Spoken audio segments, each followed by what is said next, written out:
പ്രിയപ്പെട്ട കുട്ടികളെ, എല്ലാവർക്കും സുഖമാണെന്ന് കരുതുന്നു. ഇന്നത്തെ പുതിയ ക്ലാസ്സിലേക്ക് എല്ലാവർക്കും സ്വാഗതം. ഇന്ന് നമ്മൾ ചർച്ച ചെയ്യാൻ പോകുന്ന അനദർ ഡേ ഇൻ പാരഡൈസ് എന്ന ഗാനം സമൂഹത്തിലെ ദരിദ്രരോടും ഭവനരഹിതരോടുമുള്ള അവഗണനയെയും നിസ്സംഗതയെയും കുറിച്ചുള്ളതാണ്. ഈ ഗാനം ഒരു തണുപ്പുള്ള രാത്രിയിൽ അഭയം തേടുന്ന ഒരു സ്ത്രീയെയും അവളെ അവഗണിച്ചു മുന്നോട്ടു പോകുന്ന ഒരു പുരുഷനെയും അവതരിപ്പിക്കുന്നു. വഴിപോക്കനായ പുരുഷനോട് സ്ത്രീ സഹായം അഭ്യർത്ഥിക്കുന്നു, കാരണം അവൾക്ക് തങ്ങാനൊരിടമില്ല. എന്നാൽ പുരുഷൻ അവളെ കണ്ടിട്ടും കേൾക്കാത്തതുപോലെ നടക്കുന്നു, പിന്നോട്ട് നോക്കുന്നില്ല.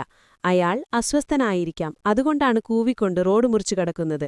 സ്ത്രീ കരയുന്നത് അയാൾ കാണുന്നുണ്ടെങ്കിലും അവൾക്ക് നടക്കാൻ പോലും കഴിയാത്ത വിധം കാലിൽ കുമിളകളുണ്ടെന്നറിയാമെങ്കിലും അയാൾ അവളെ അവഗണിക്കുന്നു. ഓ, 2 തവണ ചിന്തിക്കൂ, കാരണം ഇത് നിങ്ങൾക്ക് പറുദീസയിലെ മറ്റൊരു ദിവസമാണ് എന്ന് ഗായകൻ നമ്മോട് ആവർത്തിച്ചു പറയുന്നു.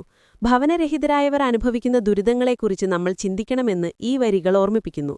എല്ലാ സ്ഥലത്തുനിന്നും മാറ്റിപ്പാർപ്പിക്കപ്പെട്ടതുകൊണ്ടാണ് അവൾക്കൊരിടമില്ലാതെ അയയേണ്ടി വന്നതെന്ന സൂചനയും ഗാനം നൽകുന്നു. കൂടുതലൊന്നും ആർക്കും ചെയ്യാൻ കഴിയില്ലേ എന്ന ചോദ്യത്തിലൂടെ ഈ വിഷയത്തിന്റെ പ്രാധാന്യം ഗായകൻ എടുത്തു പറയുന്നു. സഹായം ആവശ്യമുള്ള ഒരാളെ കണ്ടിട്ടും സമൂഹം പൊതുവെ കാണിക്കുന്ന നിസ്സംഗതയാണ് ഗാനം തുറന്നു കാട്ടുന്നത്.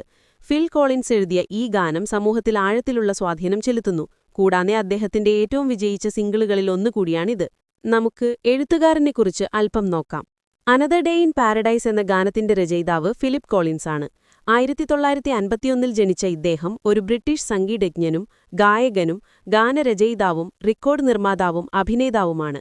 പ്രശസ്ത റോക്ക് ബാൻഡായ ജെനസിസിന്റെ ഡ്രമ്മറും പ്രധാന ഗായകനുമായിരുന്നു അദ്ദേഹം.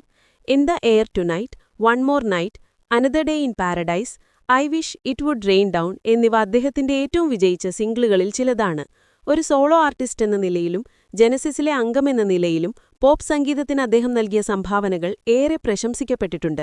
അദ്ദേഹത്തിന്റെ സോളോ വർക്കുകൾക്ക് 8 ഗ്രാമി അവാർഡുകളും ഒരു അക്കാഡമി അവാർഡ് അഥവാ ഓസ്കാറും ബ്രിട്ടീഷ് ആൽബം ഓഫ് ദ ഇയറിനുള്ള ബ്രിറ്റ് അവാർഡും ഉൾപ്പെടെ നിരവധി അംഗീകാരങ്ങൾ ലഭിച്ചിട്ടുണ്ട്. 1999 ഹോളിവുഡ് വാക്ക് ഓഫ് ഫെയിമിൽ അദ്ദേഹത്തിനൊരു സ്റ്റാർ ലഭിച്ചു. ഇന്നത്തെ ക്ലാസ് നമ്മളിവിടെ അവസാനിപ്പിക്കുകയാണ്. സബ്സ്ക്രൈബ് ചെയ്തും ഷെയർ ചെയ്തും സപ്പോർട്ട് ചെയ്ത എല്ലാവർക്കും നന്ദി അറിയിക്കുന്നു. മറ്റൊരു ക്ലാസ്സുമായി വീണ്ടും കാണാം. ബൈ.